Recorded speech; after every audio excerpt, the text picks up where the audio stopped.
I remember back in the day, we were all using Hootsuite. Ryan Holmes got the company going with an agency model, which is very popular for a lot of the most successful software companies.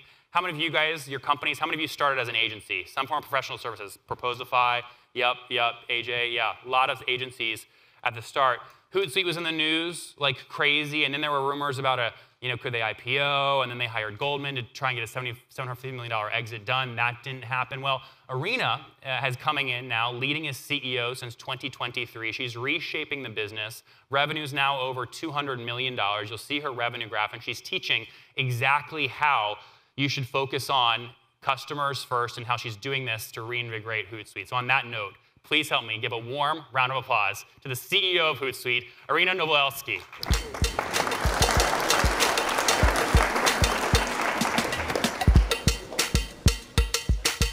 You ready to go? Working? You're on. You all hear me? Thanks for being here. Take it away. Have fun. Exciting to hear the story behind SaaS Open. Hello, I am really excited to be here in a room full of CEOs and successful leaders.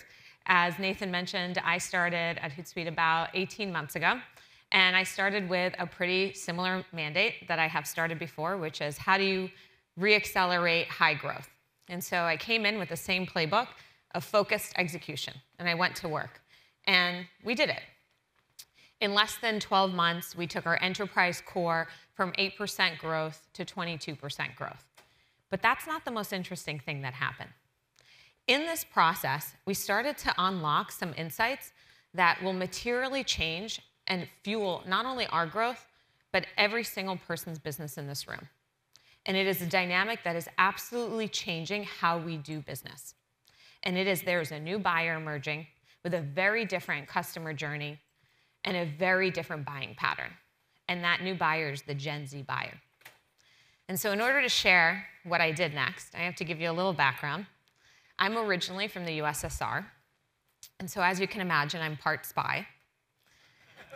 And so part of that spy, I had to put to work. But also, I'm also a Ukrainian refugee kid, yes, that showed up and had to figure out how do I blend into society with my salami sandwiches and almost every vowel in my name. And so I became part anthropologist, studying humans, understanding patterns. How do you fit in? And so I took my spyness, I took my anthropology, and I went to work. I'm a millennial. I thought I understood the Gen Z person. We're close. We're similar primates. We're not. We couldn't be more different. And so I did what most anthropologists do. I went and I studied them in their natural habitat. I met with almost 519 Gen Zers, and I asked them what they think about relationships, politics, life, economic, business. And what emerged was a really interesting insight. How we conduct business today is no longer going to work in the future. And the material trend and stat that really shook me when I heard this was that by next year, literally in 3 months, 75% of all buyers will be either millennials or Gen Z. And all the playbooks that we have on growing SaaS businesses were built by older generations for older generations that will not work with this new buying generation. And so I went to work to understand what will. And as part of that, I don't know if some of you have seen some of these stats in your businesses, but as I've been looking around different businesses, and whether it was in my finance career or my operations career, there was trends emerging I haven't seen in a really long time in SaaS, which is the buying cycle is materially increasing. Sales productivity was going down, even though they were doing the same things, and CAC was really growing. And what I was seeing a lot of my peers doing is doing the same old against these same problems. They were throwing more budget. We need more SDRs, more BDRs, more salespeople. That'll fix the productivity. AI, just throw AI at it. It'll make it better. Do you know what it does? Nope, just do it. Throw more budget. It's clearly more expensive. I need more marketing budget. And one of the things that TLDR on all of my research, basically the SaaS playbook as we know it is dead. And we have a moment in time, and especially all of you in the room who are building your businesses from the ground up, have an ability to build it in a way that is going to materially change the trajectory of your business and allow you to become one of the future Magnificent Seven. The rest of us have to turn a whole engine to go adapt to what is happening. But if you don't adapt, the future does not exist the way it is today. I want to share a little bit, before I get into kind of some of the what do you do with your business, I want to share a little bit about what I learned in my spinus, in my investigations, in talking to these Gen Zers. And it was very different than the assumptions of going in. It's a generation of contradictions. They were born with cell phones in their pocket, yet they don't use them to talk. They won't work at a job that is 100% remote, yet they don't want mandatory return to the office. They use artificial intelligence for work, but they do not trust it. They want authentic intelligence. They do not trust things that they do not see, know, or have a relationship with. They want a relationship, they just don't want to talk to you. And it is a completely different way of interacting. And if you're sitting there and thinking, okay, that's interesting, but what does this B to Z era have to do with me and my business? Well, they're going to be 75% of your buyers. They are your business. And when you think about what's happening is we have to change the playbook for it. And when you look at their patterns and how they do business, it is completely different than any of the patterns of the generations before them. 62% of Gen Z employees are involved in buying decisions today. How many of you have Gen Z employees that are telling you, hey, we have to look at this, there's this trend that's happening, there's this software that we're looking at? How many of you are getting that insight? It's almost half the room in here. They were already one of the first champions in what we all know to be an 8, 9, 10-person B2B SaaS buying journey. They're the ones that get that software in the door to have put on the table to have the conversation. Here's the stat that's really alarming, is 65% of the B2B search starts on social, not on Google. Over the last few generations, Google search has declined almost 30% from Gen X to Gen Z. If you are putting money behind Google, great. That's not where they're going to start their search. So you are one derivative away from getting the most on the investment that you're making. And then the other part that really was the aha moment for us is they don't want to be sold to. If you want to be in control, you have to put them in control. And it is a very different buying pattern and journey than we all have in our businesses today, or most of us have. And that is 60% of the process for buying B2B SaaS is done before a Gen Z person gets on the phone or talks to a sales rep. That's 60% that you might not be influencing, that they are going and consuming content in order to get that knowledge. And here's the fun fact. Even though they're known as a TikTok generation with 6-second attention spans, on average, 50% of them are consuming at least 13 pieces of content before they get on a phone with a sales rep. By the time they get on the phone with the sales rep, they already know what they're doing. Are you in that 13-piece journey with them? Are you providing your content where they consume it? It's a completely different way of doing business. And it's the social self-service generation. They grew up being lurkers on social media. They're there going through Netflix, having content easily at their fingertips. And they're used to being in control. I mentioned they don't want a relationship and they don't want to talk to you, but they want to be able to find it on their terms, at their pace. It's opposite of our push model that we've grown up with in SaaS Playbook. Call them, cold email them, throw some artificial intelligence to make that cold email better. Keep calling them. They did an activity in the product. Call them again, ping them again, email them again. Don't stop till they return a phone call. They're not going to return your phone call. They just don't want to talk to you. They want you to make their life easier as they go through their journey and they can manage it at their own time. Well, that's what's driving these longer sales cycle. They're getting the tea on you. They're doing the 13 pieces of content to hear what is happening, what's your product doing, what is going on. They're not reading your emails. They're going to Reddit. They're going to peer reviews. They don't join social media because of the town square. They join it because they're trying to find their community, their tribe of people they respect, who they think is authentic, to give them an honest review. They want to go and see what their B2B friends are buying for that software to solve that problem. It's a very different way of attracting an audience. They also can smell the BS faster than anybody. They're a generation that is 50% less likely to answer any kind of cold emails and cold outreach. They're a generation that wants to hear, what their friend is referring, what is being said, who the B2B influencer for that product is saying, and what your company is saying about them. 2 out of 3 of these buyers want a fully digital experience to do their whole purchase. And that goes for 20K ACV deals all the way up to 50. What's interesting on the high CAC piece is they're not a trad kind of generation. They don't believe in traditional search. They also, almost 50% of them, have ad blockers. They view ads as the least authentic thing you can do. They want to, but they're okay hearing the ad from someone they trust.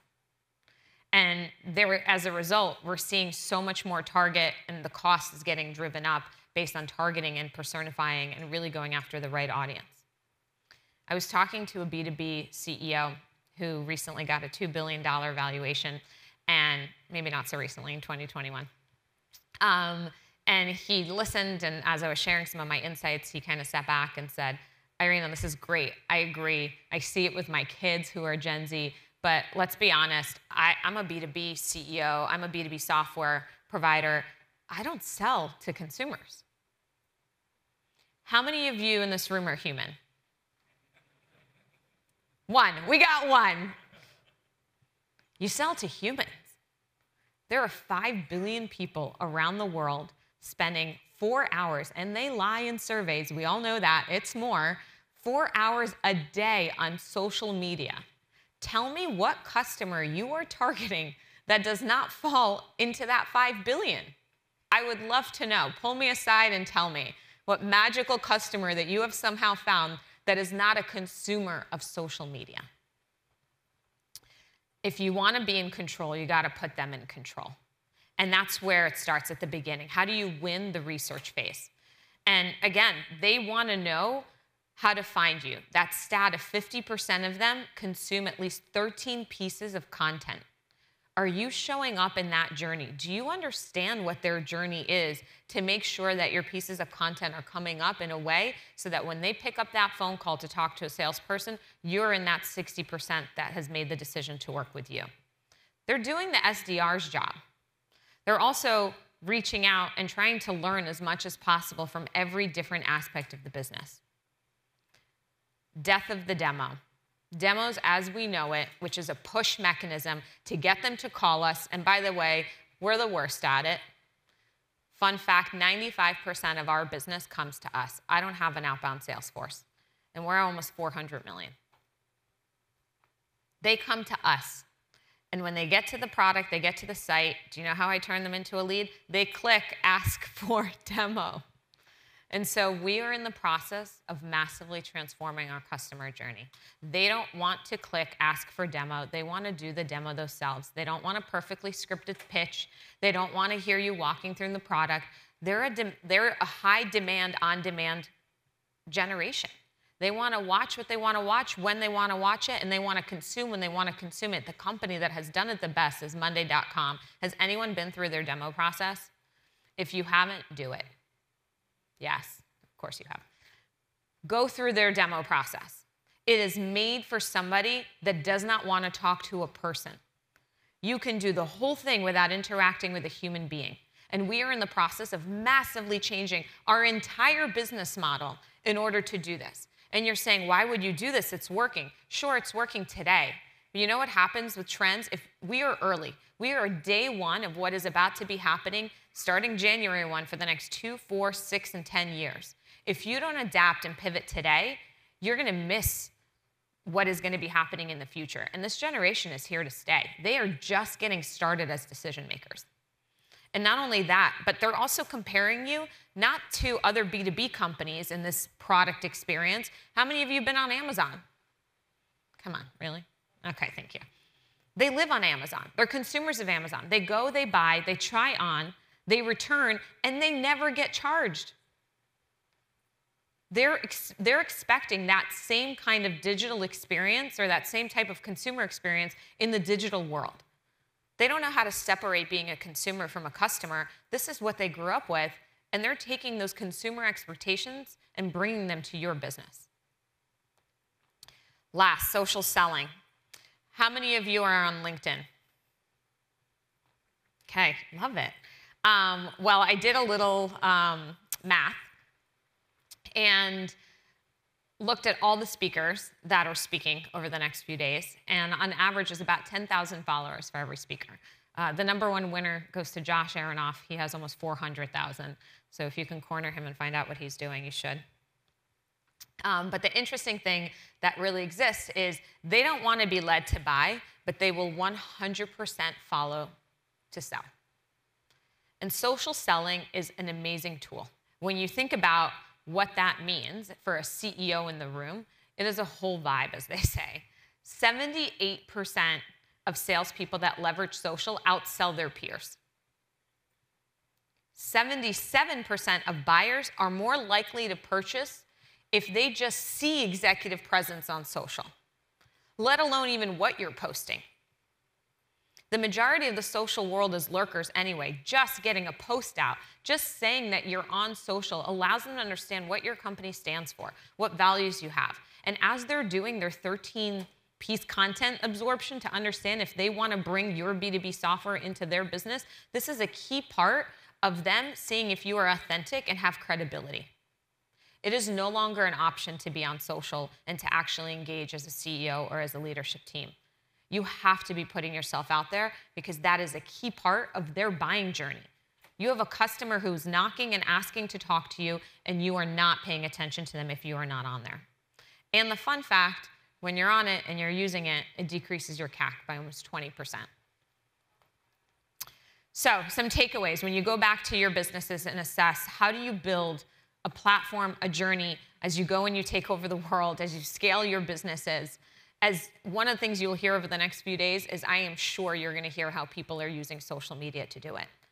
And what I'm here to tell you is you are day one of a trend that is about to get really accelerated and fueled. And you have this moment in time to go back and materially adjust your business to these new buying patterns, or you're going to get left behind. So how do you go back and assess, does my business match the needs of this new generation? Am I winning in the research phase? Do you even know the research phase of these buyers? Do you know the 13 pieces of content, and how do you surface them up, whether it's in Reddit, peer reviews, affiliates? Are you doing enough B2B influencing with your own employees? They are your best ambassadors to get your message out. Are you using them and leveraging them and the authenticity that they bring to your brand? And third, how do you stay relevant in the Gen Z experience when they don't want to talk to you? How do you think of selling your entire product and your entire offering without interacting with a single human? They'll reach out when they want to, but how do you put them in control? And it's the opposite of how we think about our entire business. We've spent years figuring out how do we create touch points that force them to talk to us, that give us an opportunity to reach out to them, that trigger us to give them a phone call. How do you rethink that entire landscape to think through, how do I do it without them having to talk to me at all? If they want to, they'll find you. And it's really about getting adapt or get ghosted. And they won't even tell you why they don't want to do business. And so adjusting is the name of the game. It's what we as CEOs do. And the takeaway I would leave you with, if you want control over your buyer and your buyer's journey, and you want to drive your sales and accelerate your growth, how do you rethink it so that you put them in control? And I run a social media company, so I have to do a selfie. Fun fact, they don't take selfies like the rest of us. I'm going to do it the millennial way, but they do it the other way, which I can't even learn to do. But if you all will just say SaaS Open on 3, I'm going to take a little video. Ready? 1, 2, 3. SaaS Open! Thank you. It's a pleasure, and I look forward to you all changing how you do business to grab Generation Z.